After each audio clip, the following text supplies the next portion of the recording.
الحمدللہ ماہ سفر المسفر کا مہینہ شروع ہو چکا ہے۔ اللہ پاک اس مہینے کو خیر و عافیت کے ساتھ گزار دے اور لوگوں کا یہ عقیدہ بن چکا ہے کہ ماہ سفر میں شادی نہیں کرنی۔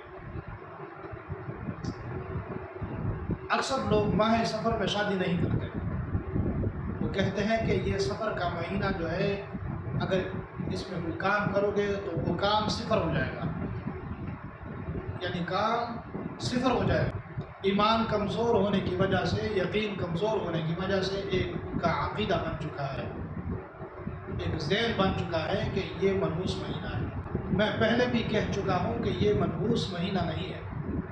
زمانہ جاہلیت میں بھی ایسا ہی ہوتا تھا،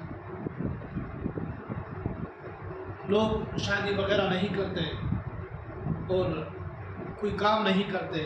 بعض لوگ تو اس مہینے میں تجارت نہیں کرتے، وہ کہتے کہ یہ مہینہ منحوس ہے۔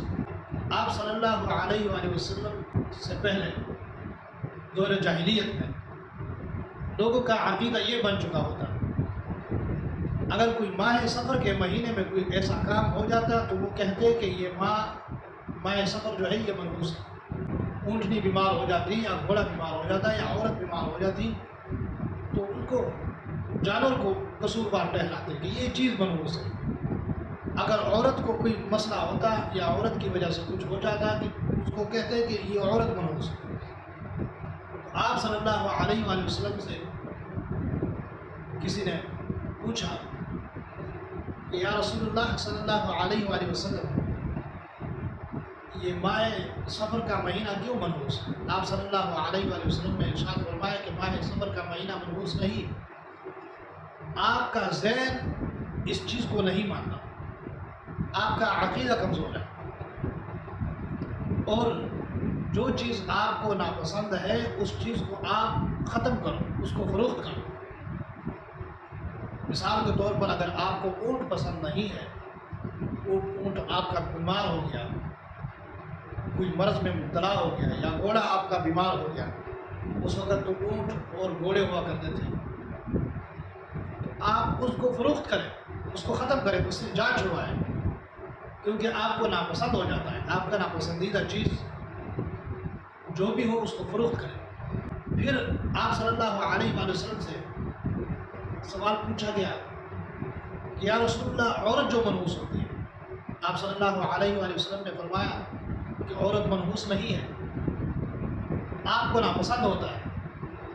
جب عورت آپ کو ناپسند ہو تو آپ اس کو طلاق دے دیں، آپ اس سے جان چھڑوائیں، اس کو منحوس مت کہا کریں۔ اس کے بعد پہلے زمانے میں یہ زیادہ مشہور ہوتا، جیسے آپ مشہور ہے کہ اگر ایک جانور بیمار ہے، اس کو خارش ہے، تو دوسرے جانور کو قریب جانے نہیں دیتے۔ اس وقت بھی یہ تھا کہ ایک جانور کو دوسرے جانور کے قریب نہیں جانے دیتے اگر وہ بیمار ہے۔ آپ صلی اللہ علیہ وآلہ وسلم نے ارشاد فرمایا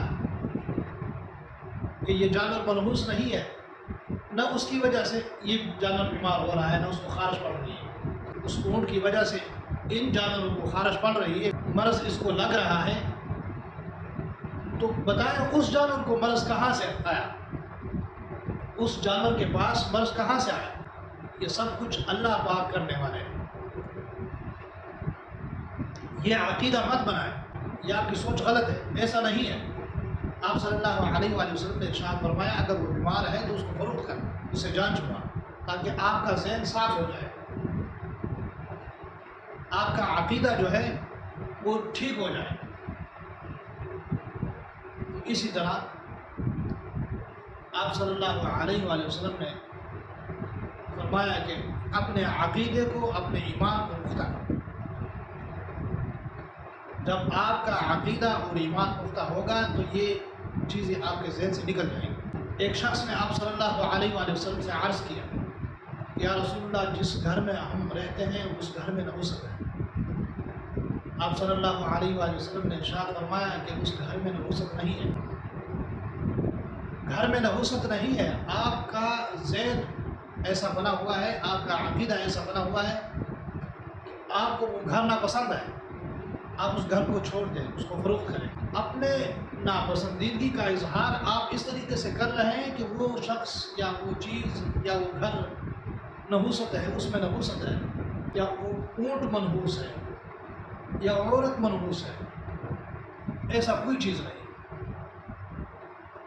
آپ صلی اللہ علیہ وآلہ وسلم نے ارشاد فرمایا کہ آپ اس گھر کو فروخت کریں، اس گھر کو چھوڑ دیں، آپ کا ذہن ٹھیک ہو جائے گا۔